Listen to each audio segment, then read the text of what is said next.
The story of the 458 Lott is one of hard-won lessons in the field.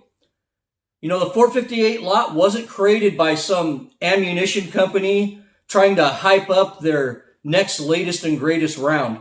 The 458 Lott was forged in the aftermath of a brutal Cape buffalo attack that almost sent an experienced hunter to his death. So sit back, relax, and enjoy one of the most interesting stories in cartridge development history as we delve into the depths of the Dark Continent and review the origins and current relevance of the 458 Lott.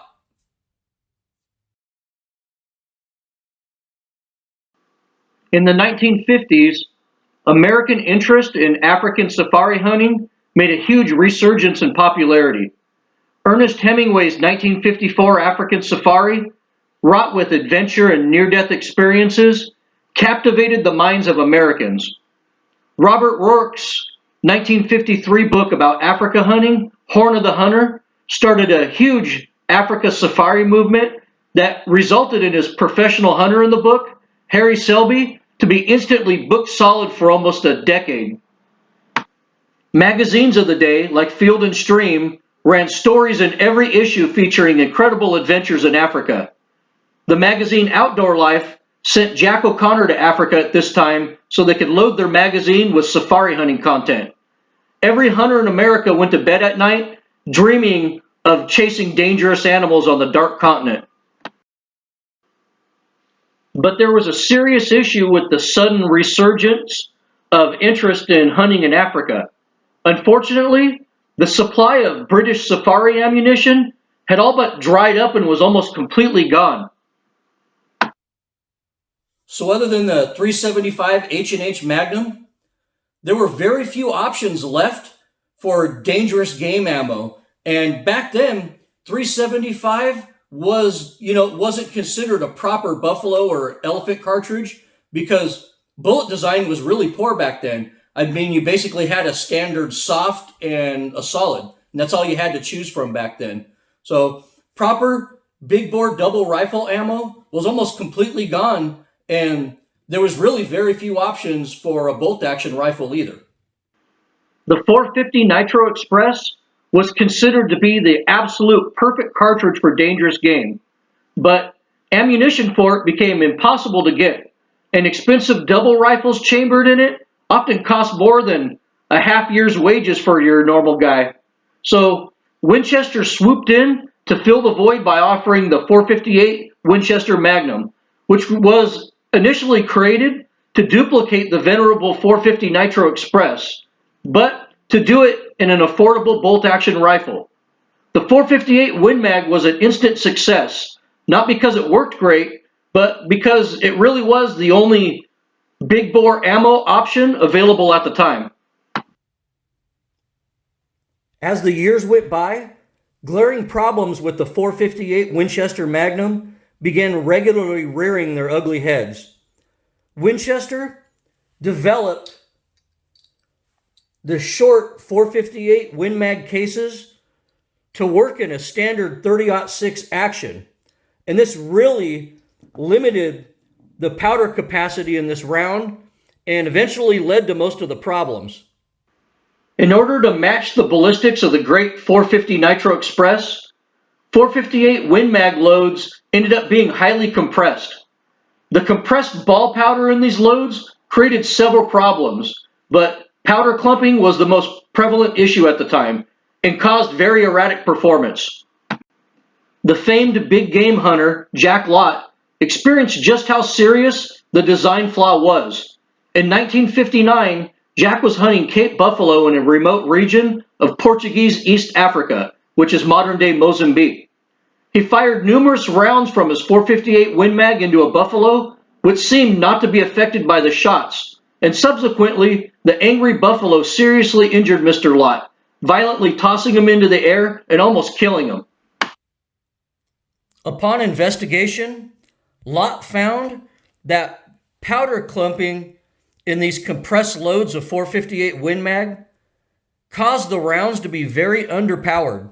I mean, sometimes less than half the advertised velocities.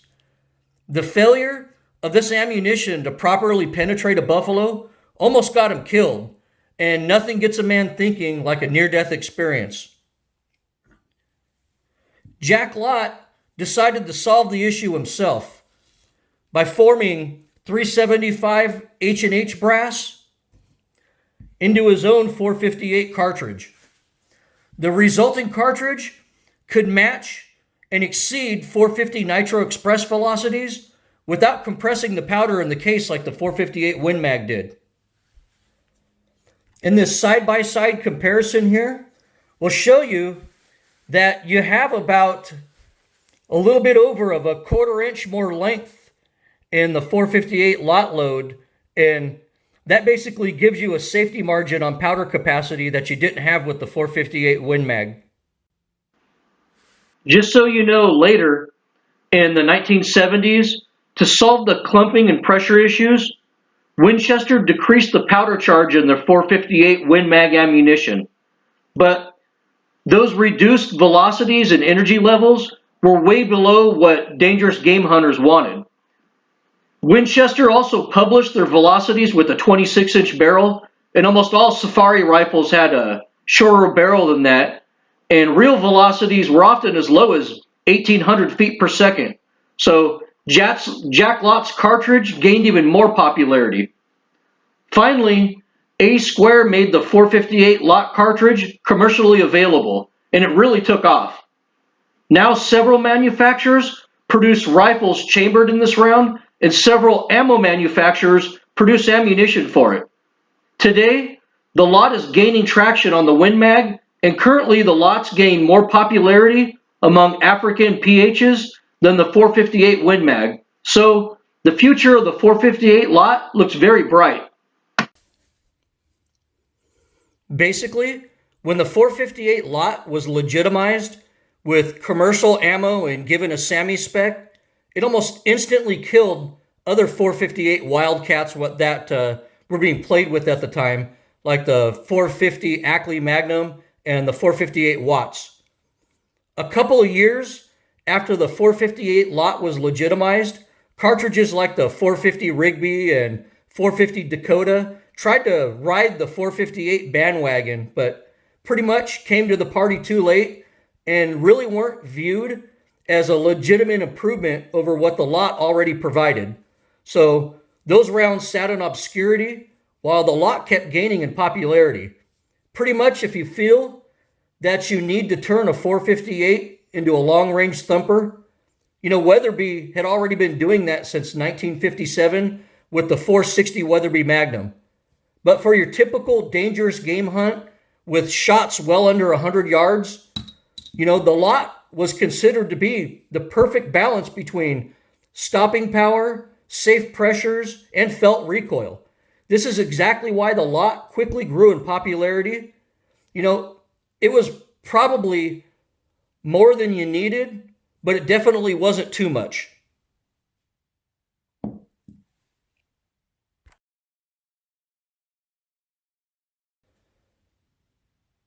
With modern powders, the 458 Win Mag no longer suffers from clumping powder and is actually a very reliable round.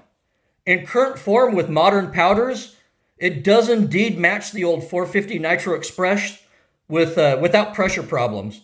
But, it still suffers from lack of case capacity, and if you try to push it a little bit beyond those 450 Nitro Express numbers, you do run into high pressures and problems with highly compressed loads again. The 458 Lott, on the other hand, can be loaded 100 to 200 feet per second faster without compressing powder and causing high pressures. So not only is the 458 Lott a more potent round, but it's also a safer round to load for, in my opinion.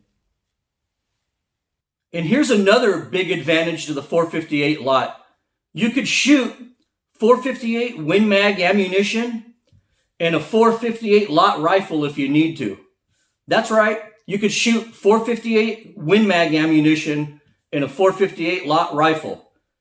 This interchangeability really makes the Lott one of the most incredible and versatile big bores in Africa. If you run out of 458 Lott ammo, you can easily switch over to 458 Win Mag in a pinch. And in fact, today in Africa, there's probably hundreds of PHs running around with their CZ 550s chambered in 458 Lott, running both ammo, running 458 Win Mag and 458 Lott ammo in their rifles, based off of ammo availability before the hunt. So it's a very common practice.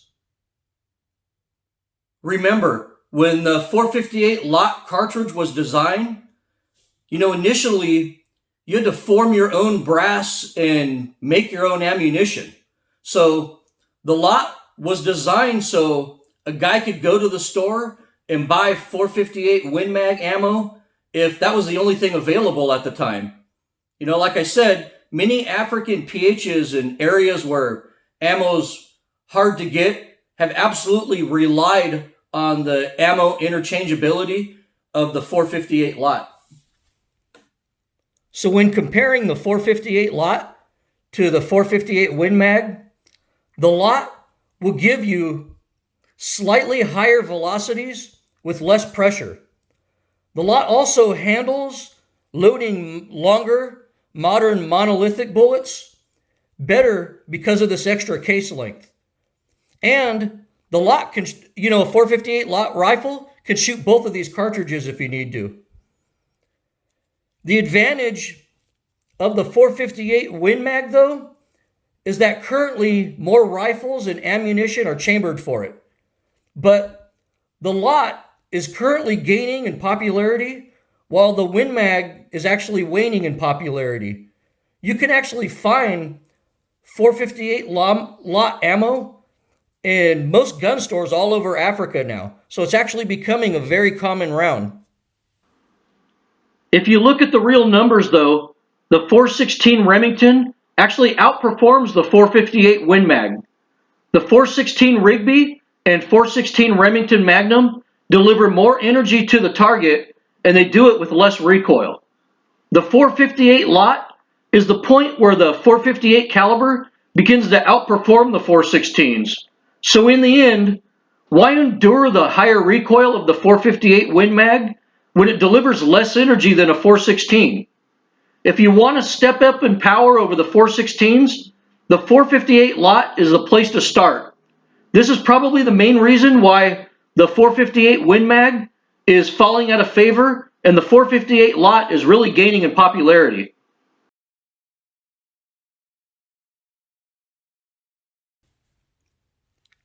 The 458 Lott is a noticeable increase in recoil over the 416s. And I believe it also has a sharper recoil pulse than the 458 Win Mag. But the 458 Lott really isn't punishing like a 460 Weatherby and a 450 Rigby are. I'd say that the recoil of the 458 Lott is right under the edge of tolerable for most grown men. It's not horrible, but you really need to have your technique down or you can hurt your shoulder. 458 Lott is definitely one of those cartridges that you really don't want to shoot off the bench. I use a lead sled with at least 25 pounds of weight on it when you have to do load development or zero your rifle. After the rifle's zeroed and you have a good load, get your ass off that bench and practice shooting offhand and off the sticks. As a further measure, I use one of these past recoil pads, the Magnum version, when I practice with the 458 Lott. They usually take most of the bite out of the cartridge while you practice your standing shots and shooting off the sticks. Of course, when you're actually out hunting in the field, your adrenaline is sky high, your heart's pumping hard, and you're so focused on hunting that you really don't feel any recoil at all. But for practice, I highly recommend using a past Magnum recoil pad.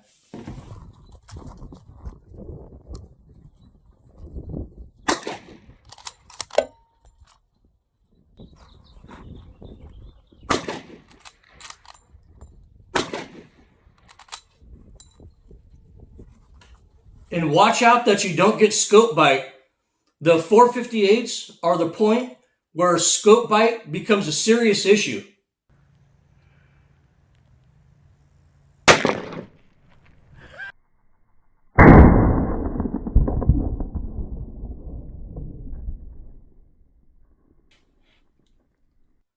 Also, the 458 Lott is the point where energy recoil starts to creep up to 70 foot-pounds. So this cartridge is extremely hard on scopes and will easily destroy a cheap scope. In fact, I don't like running scopes at all on rifles above 416s.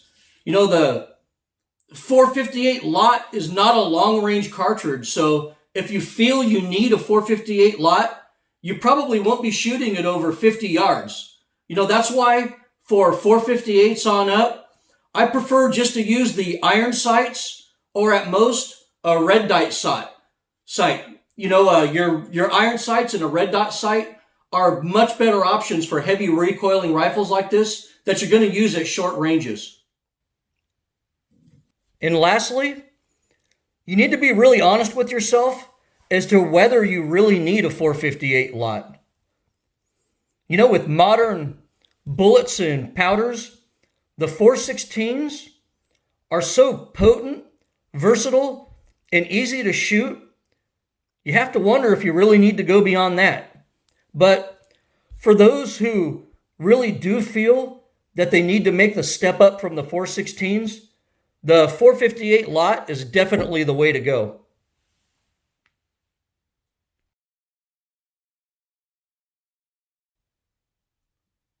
In the end, the whole concept behind designing a bolt-action 458 dangerous game rifle was to match the performance of the venerable 450 Nitro Express, but in a cheaper rifle that shoots cheaper ammunition.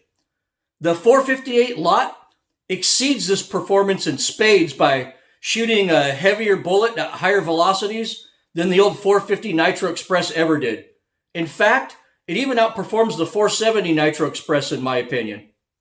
As tragic as a near-death Cape Buffalo attack is, Jack Lott really made lemonade out of lemons and created a truly great dangerous game cartridge as a result of that incident.